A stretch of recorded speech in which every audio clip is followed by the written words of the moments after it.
حفل يتسبب بمقتل أكثر من 8 أشخاص وإصابة 300 شخص، وهذا الحفل كان لأشهر الرابر والمغنيين بالعالم واللي هو ترافيس سكوت ودريك. والأغرب من هيك الأحداث والطقوس الغريبة اللي كانت داخل هذا الحفل، واللي بعضها كانت طقوس شيطانية. كل هاي الأشياء راح نحكي عنها بالتفصيل بمقطع اليوم.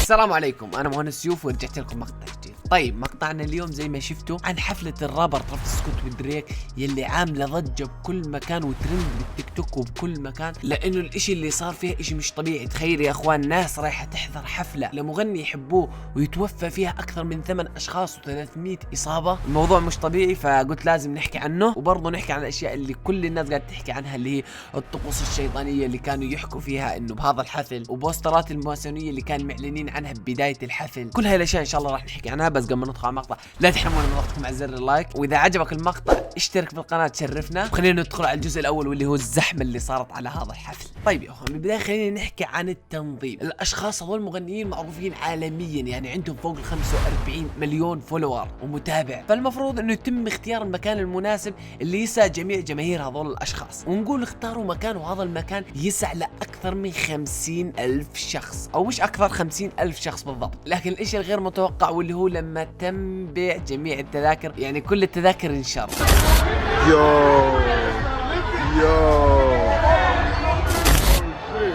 Taser, somebody got tased.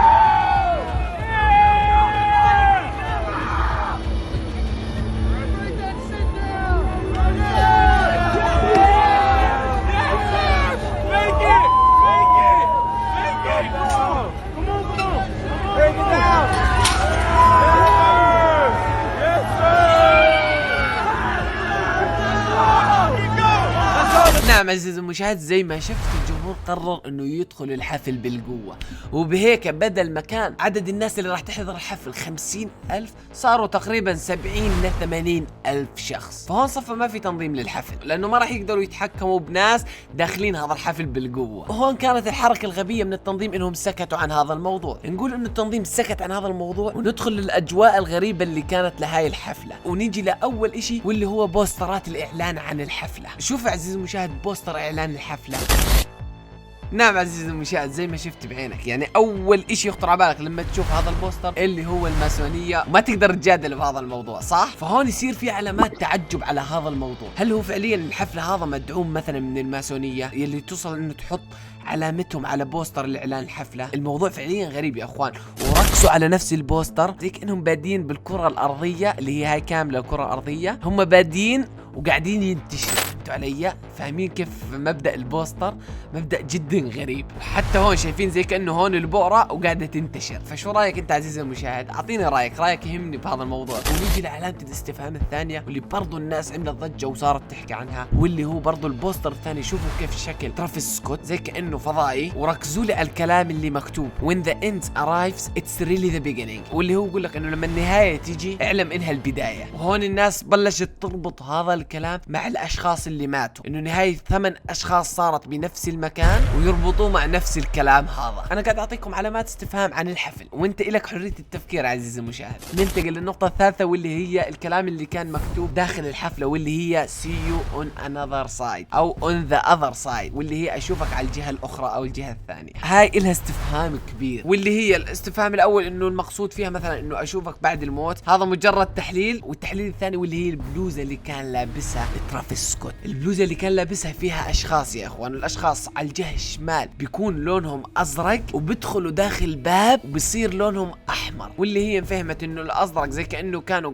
قبل الموت وبموتوا ويصير لونهم ازرق، وبرضه نربطهم مع بعض واللي هي سيو ان انذر سايد، اشوفك على الجهة الثانية على نفس البلوزة اللي لابسها. فهون فعليا الموضوع صفى بدك تفكر فيه، انه هل هذول الاشياء اجن صدفة ولا كل نقطة مدروسة؟ وما خلصنا عزيزي المشاهد، هسه رح ننتقل لدخول هذا الشخص وبداية حفله، والدخول برضه الغريب كان والاشياء اللي بين.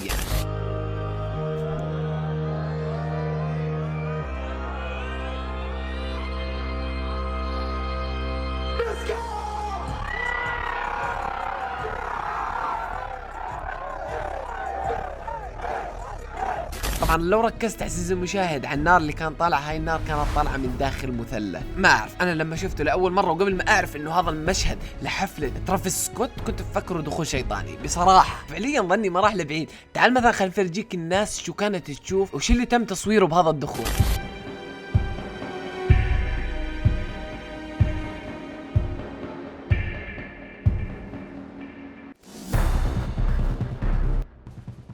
شو اللي شفته عزيزي المشاهد؟ ما اعرف صراحه، ما عندي تفسير. خلينا ننتهي من علامات الاستفهام اللي موجوده هنا وننتقل لنفس الحفل والضجه اللي صارت بيه.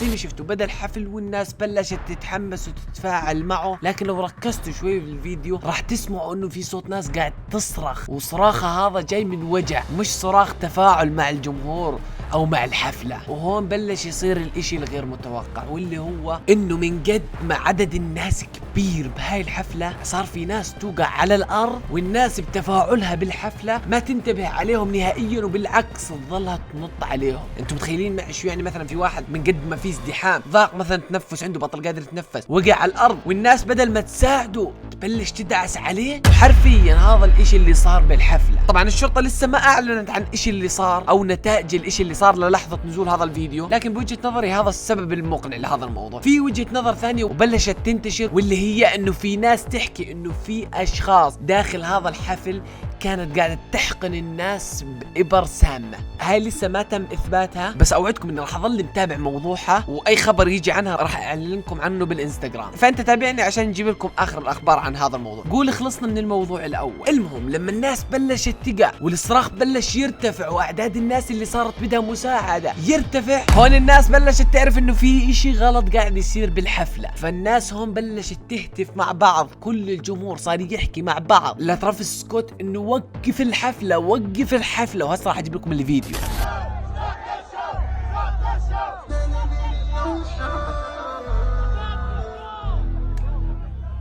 زي ما شفتوا الناس كلها بلشت تهتف مع بعض بالحفل انه اوقف الحفل او ستوب ذا شو. بعد ما الناس حكت له انه وقف الحفل ما وقف الحفل، غير لما صارت تطلع الناس على الستيج وتصرخ تحكي له انه في ناس ميت، وقف الحفل في ناس ميت. That's okay, we see real quick. Says me, let's do it.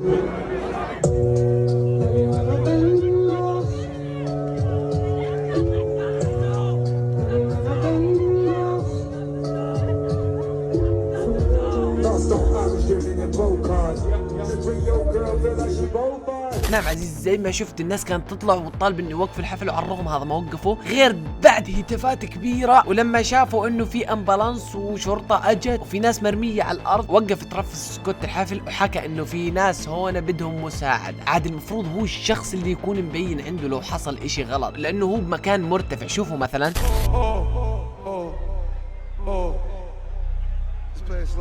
We need somebody to help him. Somebody passed out right here. Somebody passed out right here. Hold on, don't touch him, don't touch him. Everybody just back up. Security, somebody help jump in real quick. Keep going, just keep it just right. Somebody jump in, come on, security, get in there, let's get in there, let's get in there, let's get in there, let's get in there. Yeah. Yeah.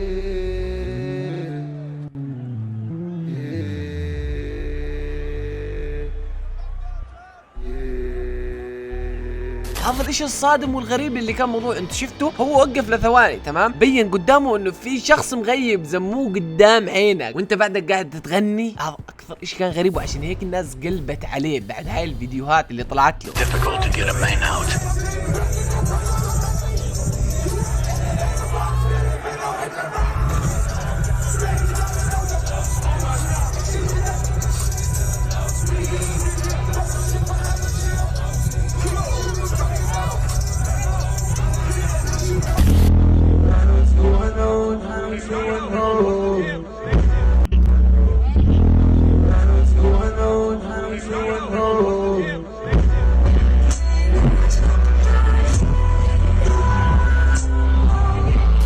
ما شفتوا حرفيا يا اخوان الناس كانت تموت وهو ما زال مستمر بالغناء وقاعد يغني. فهذا الاشي اللي خلى الناس كلها تقلب عليه بدون استثناء. حاليا لو تدخل التيك توك كل فيديوهاته عن نفس الموضوع، ولا هو موضوع ترافيس سكوت وحفلته.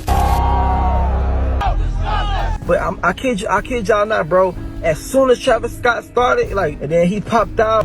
When the end arrives, it's barely the beginning. زي ما شفتوا الموضوع عليه علامات تعجب كبيرة، ولسه الشرطة ما اعلنت عن اي اشي او عن حتى اسباب الوفاة لحد الان. اللي عارفينه انه بسبب الازدحام اللي كان وسوء التنظيم اللي كان بهذا الحفل هو اللي ادى لمقتل 8 اشخاص واكثر من 300 اصابة. وعلى الرغم من انه في شرطي كان من الناس اللي قاعدة تسعف الاطفال او الشباب اللي كانوا بهذا الحفلة، حكى انه في شخص حاول يضربه بابرة برقبته او بظهره، يعني بالجهة اللي ورا. هذا الشرطي صرح فيه الموضوع. The narrative was that some individual was injecting other people with drugs. We do have a report of a security officer, according to the medical staff that was out and treated him last night, that he was reaching over to restrain or grab a citizen and he felt a prick in his neck. When he was examined, he went unconscious, and the medical staff did notice a prick that was similar to a prick that you would get if somebody's trying to inject. عشان هيك طلع موضوع انه موتتهم بسبب ابر او في اشخاص قاعده تضرب ابر داخل هذا الحفل، لكن قلت لكم ما في اشي مؤكد. بس انا اوعدكم اني راح اجيب لكم احدث اخبار الحفل والاحداث اللي قاعده تصير فيه على حساب الانستغرام. واتوقع بهيك يكون انتهى مقطعنا اليوم. حاولت اني اطلع واجيب لكم الفكره واوضح لكم الموضوع بالكامل لانه الموضوع ترند بالتيك توك. فاذا عجبكم زي ما قلنا لا تحرمونا من ضغطكم على زر اللايك، واذا مو مشترك بالقناه اشترك شرفنا. واترككم حفظ الرحمن من هون ليوم الخميس. يوم الخميس راح يكون عندنا باذن الله عن اغنى يوتيوبر. انتظروا الخميس راح يعجبكم متاكد. واترككم حفظ الرحمن من هون ليوم الخميس، والسلام عليكم ورحمه الله وبركاته.